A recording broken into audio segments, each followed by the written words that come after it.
네, 희글 구독자 여러분 안녕하세요. 아나운서 최원정입니다. 자, 오늘 역사 원정을 이끌어 주실 아주 믿음직한 장정 한 분을 모셔왔습니다. 장정수 박사님입니다. 안녕하세요. 네. 안녕하세요. 동북아 역사재단 연구위원 장정수입니다.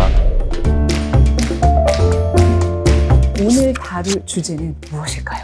오늘은 병자 호란의 발발 배경에 대한 이야기입니다.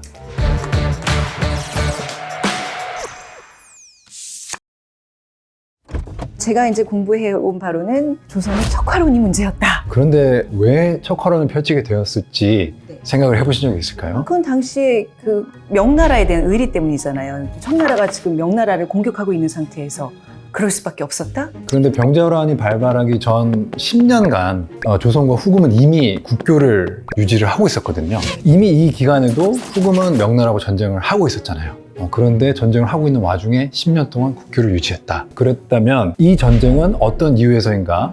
이 10년 동안 존속했던 국교가 결렬되면서 발생했다고 보는 게 맞겠죠. 이거는 굉장히 좀 새로운 얘기고 또 병자호란을 들여다보는 좀 새로운 시각이 될 것 같은데요? 그러니까 어느 순간에 이 화친이 단절되면서 병자호란이 발발됐다는 건데 어쩌다가 관계가 틀어진 거예요? 그것을 이제 화친의 단절이라고 해서 절화라고 하는데요. 그 전말은 국서에서 찾아볼 수 있을 것 같습니다. 국서라 그러면 이제 나라끼리 주고받는 외교 문서인 거잖아요. 도대체 국서에 어떤 문제가 있었길래 전쟁까지 치르게 된 걸까요? 오늘 이게 굉장히 궁금해집니다. 이 국서는 사실 정묘란 이후에 주고받게 되지만 후금의 칸이었던 누르하치가 칸이 되기 전에, 그러니까 건주 여진의 추장이었던 시절 그 시기에 조선에 보냈던 어떤 문서가 있습니다. 제가 한번 그 문서 하나 읽어보도록 하겠습니다. 네, 우리가 부잔타이와 모의했다고 여기는 것은 어째서입니까?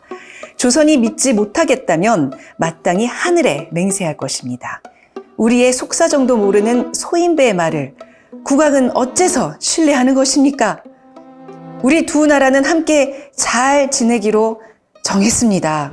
핵심적인 내용은 조선이 지금 누르하치와 부잔타이라고 하는 또 다른 여진 추장의 어떤 공모, 연대를 의심하고 있는데 그건 사실이 아니고 오해가 있다라면서 그걸 해명성 문서를 보낸 것입니다. 사실 이 두 사람의 좀 관계가 특이했던 건 서로 이제 혼인 동맹을 맺었어요. 그러니까 서로가 장인이고 서로가 사위입니다. 그러니까 혼인을 했다 이것만 가지고 두 사람이 뭐 공모를 했을 것이다 라고 의심을 한 거고, 그래서 이런 거기에 대해서 명나라 측에 중재를 의뢰를 해요. 그래서 명나라에서 누르하치한테 압박을 가하니까 사실 누르하치가 거기에 대해서 답변을 하면서 동시에 조선하고 교섭을 한 거예요. 그래서 그때 보낸 서신입니다. 이때 흥미로운 사실은 누르하치는 본인을 왕이라고 칭했습니다. 이게 문제는 뭐냐면 조선 국왕은 왕인데 나도 왕이다. 그러면 본인은 명나라를 통하지 않는 독자적인 외교관계 수립을 희망한다는 의사를 넌지시 보여주고 있는 거죠. 뭐 이런 상황이라면 원하는 대로 좀 국교 수립이 원활하게 이루어지나요? 조선 같은 경우에는 이 여진족의 추장과 대등한 국교를 맺을 수는 없죠. 왜냐면 이때까지만 해도 조선은 여진족 추장들에게 관직을 주는, 다시 말해서 자기가 관직을 주는데 그 사람과 어떤 외교 관계를 수립한다라고 하는 건 이미 모순이잖아요. 그래서 그게 불가능하고요. 그렇군요. 그러니까 이제 명의 버젓이 있는데 떠오르는 세력이 고민이 깊어졌을 것 같아요. 그래도 나하고 어떻게 대등하게 대화를 하려고 하냐라고 해서 교섭을 끈질기게 거부를 하고, 그렇기 때문에 이 시기만 해도 국교 수립 같은 거는 이루어지지 않습니다. 근데 후금을 건설을 하면서 상황이 변하기 시작을 해요. 계속해서 후금은 국서를 보내요. 그리고 조선은 일관되게 거부를 합니다. 거부를 하지만 국서의 내용은 궁금하잖아요. 그거를 역관들이 몰래 베낍니다. 제가 한번 서신을 읽어보도록 하겠습니다.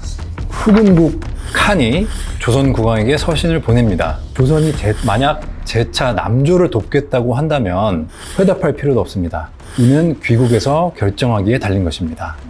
삼가 아래입니다.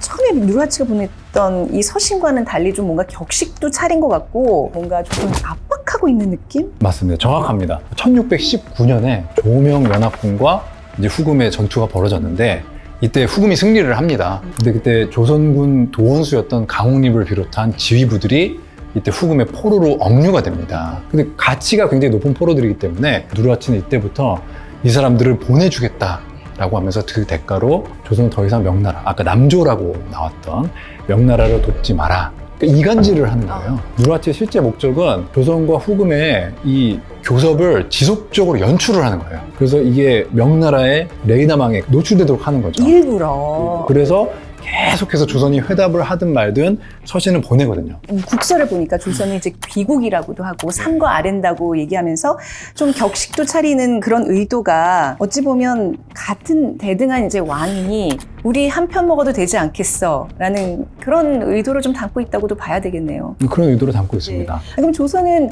이 국서에 답을 하게 되나요? 이때 회답을 하면 안 되는 거죠, 조선의 입장에서는. 그러니까 공식적 차원에서는 누르하치의 국서를 거부하지만 그 내용은 계속해서 베껴가지고 그 국왕에게 보고가 되고 있는 그런 상황입니다. 이렇게 좀 후금이 점잖게 나오는 시점이라면 우리도 어떻게든 좀 절묘하게 명나라 모르게 좀 국교를 맺으면 어땠을까라는 좀 안타까움도 있는데 불가능했을까요? 네. 광해군은 국서를 보내기는 합니다. 1621년에 누르하치가 요동이라고 하는 중국 땅을 점령을 하는 사건이 벌어지는데 그때 명나라에서 파견한 장수가 하나 조선에 옵니다.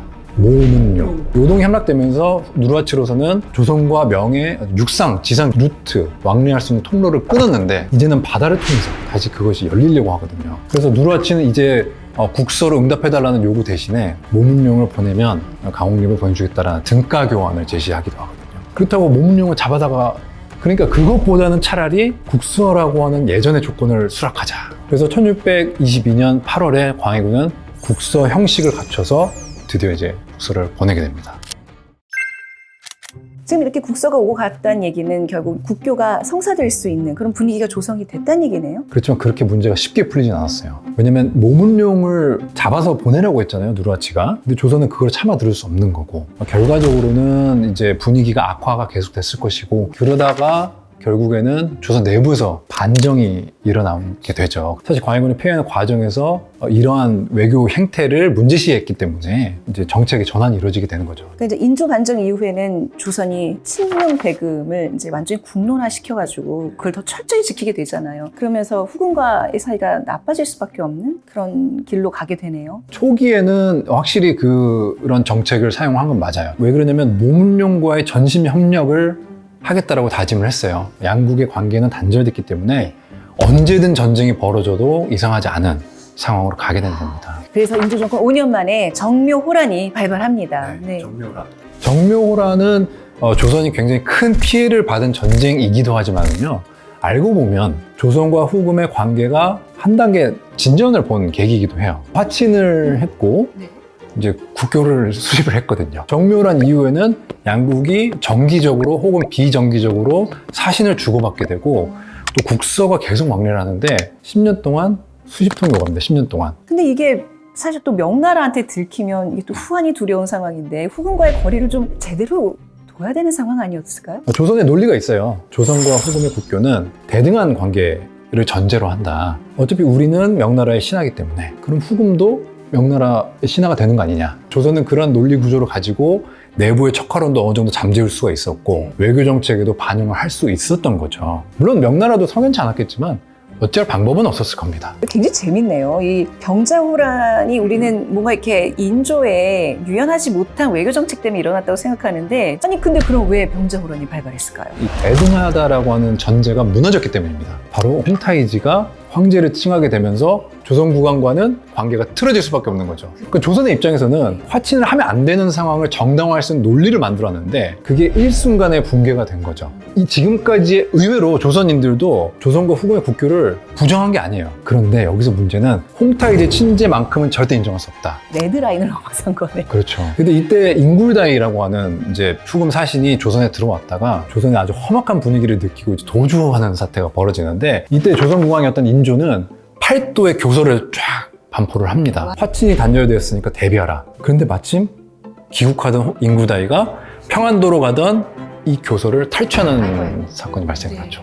이건 되게 파장이 컸을 것 같아요. 왕이 직접 한 말인 거잖아요. 맞습니다. 홍타이지로서는 명분을 얻은 겁니다. 이걸 관철시킬 수 있는. 또 하나의 사건이 벌어졌는데 나덕헌이라는 사람이 이제 춘신사라고 해서 이미 2월 달에 출발을 한 상태였어요. 그리고 이 사건이 벌어진 다음에 3월에 회답사로 이화학이라는 사람을 또 보내요. 2명의 사신이 이제 후임에 도착을 한 겁니다. 그런데 마침 홍타이지가 칭제하는 의식을 치른 거예요. 근데 이제 무릎을 꿇으라고 하니까 거부를 끝까지 했죠. 그러니까 파견됐을 당시에는 후금에 가는 신사로 파견이 된 거예요. 근데 도착하니까 홍타이지는 나는 이제 황제다. 칸이 아니고 황제다.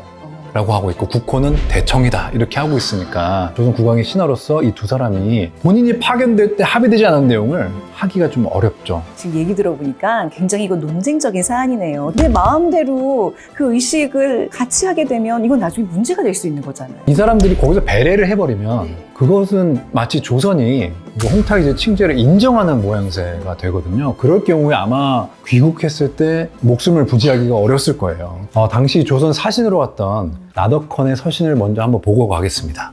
우리는 사명을 받들고 귀국에 갔다가 돌연 뜻밖의 핍박을 받게 되었습니다. 국서를 전해받았는데 매우 견고하게 봉해져 있었습니다. 그런데 서신 앞에 쓰인 호칭과 서신 뒤에 찍힌 인장의 모양이 이미 예전의 서체식과 달랐습니다. 서신 안에는 또한 아국을 미국, 그러니까 너희 나라라고 하였고 그 질책하는 어조가 형제간에 서로 공경하는 도리가 전혀 없어서 마치 노예를 보는 듯하여 아국의 신하로서 차마 볼 수 없었습니다. 이러한 이유로 나덕헌은 이 국서를 통원보라는 곳에 두고 오게 됩니다. 우리가 아까 국서라 함은 이 대등한 국가 간에 걸맞는 서식이 있어야 된다고 얘기했는데 그 서식이 다 지금 잘못돼 있고 게다가 뭔가 굉장히 굴욕적인 내용까지 담겨져 있는 거예요. 그러니까 이제 이 신하 입장에서는 국왕한테 차마 전하지 못했다는 얘기잖아요. 그러니까 이 사람들 입장에서는 거기서 맞아 주거나 여기서 이제 왕한테 주거나 이런 입장이긴 했을 겁니다, 사실은. 근데 결국 청나라는 이걸 빌미로 해서 전쟁을 일으킨 거잖아요. 자, 병자호란은 이제 조선이 자초했다라고 하지만 사실은 홍타이지가 무력을 동원해서 자신의 의지를 관철시킨 침략 전쟁이거든요, 사실은. 그런데 전쟁의 발발 배경 목적을 가지고 조선의 책임을 미루는 그런 장치들을 여럿 마련해 둔 거고 그 중에 하나가 또 나덕헌이 문제였던 거고요. 홍타이지는 계속해서 조선을 침략할 명분과 구실을 계속 쌓아가고 있었던 거예요. 사실 조선 같은 경우는 이 전쟁을 피할 수 있는 그런 선택지가 없었던 걸로 보입니다. 그동안에 우리가 갖고 있었던 병자호란에 대한 생각 너무 패배주의적인 그런 인식이 아니었나 싶어요. 그래서 병자호란이라는 전쟁은 조선이 자초했다기보다는 홍타이지가 침입한 전쟁이라는 것만큼은 좀 분명하게 할 필요가 있을 것 같아요. 이 시기에 조선의 외교를 두고 굉장히 비판하는 여론들이 굉장히 지금까지도 많았는데 이렇게 좀 다른 시각에서 이렇게 국서를 통해서 보니까 굉장히 흥미로운 주제였습니다. 자, 우리가 미처 알지 못했던 역사 이야기 다음 회도 계속됩니다. 좋아요, 구독 눌러주시고요. 계속 여러분들의 댓글 기다리고 있겠습니다. 함께해 주셔서 감사합니다.